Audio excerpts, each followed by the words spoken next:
Chers auditeurs, dans ce nouvel épisode, nous allons parler de la vente d'entreprise générale du bâtiment dans un paysage européen en consolidation, où l'ingénierie, la rénovation énergétique et les services connectés prennent de la valeur. Sur le marché 2024 à 2025, l'investissement recule en Europe, moins 2,0%, en France, moins 3,9% selon FIEC, tandis que le génie civil affiche plus 5,8%. En France, le secteur pèse environ 208 milliards d'euros, avec 440 000 entreprises et 94% de taille artisanale, ce qui crée une fenêtre stratégique de consolidation jusqu'en 2028. Pour les acquéreurs, on distingue les majors qui visent des cibles techniques ou régionales, les fonds financiers qui cherchent des plateformes de build-up et des opérateurs spécialisés. Les family office privilégient la trésorerie et la durabilité. Le choix d'acquéreur détermine le type de deal.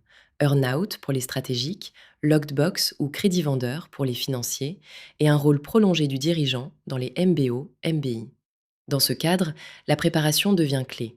6 à 12 mois avant la session, il faut réduire la dépendance aux dirigeants, clarifier l'organigramme, sécuriser une part de gestion autonome et démontrer une source de revenus récurrents par maintenance et services énergétiques. La due diligence portera sur les systèmes, BIM, ERP, CRM chantier, et sur une data room complète, financière, juridique, ressources humaines et ESG, avec des indicateurs de performance homogènes. Le processus de vente s'appuie sur un teaser, un NDA, un SIM détaillé et une data room accessible, puis des LOI comparables et une centralisation de la croissance digitale et de la réduction du besoin en fonds de roulement. Les multiples observés vont de 4,5 à 7,0 fois EBITDA avec des facteurs haussiers. Répétabilité, digitalisation, certification et des facteurs baissiers, cyclicité, besoin en fonds de roulement élevé, marge sous 5%. Les scénarios prospectifs montrent que le BIM et la numérisation pourraient modifier les valeurs d'ici 2028. Les acteurs digitalisés et multiservices tireront leur épingle du jeu, tandis que des structures artisanales non digitalisées pourraient être pénalisées.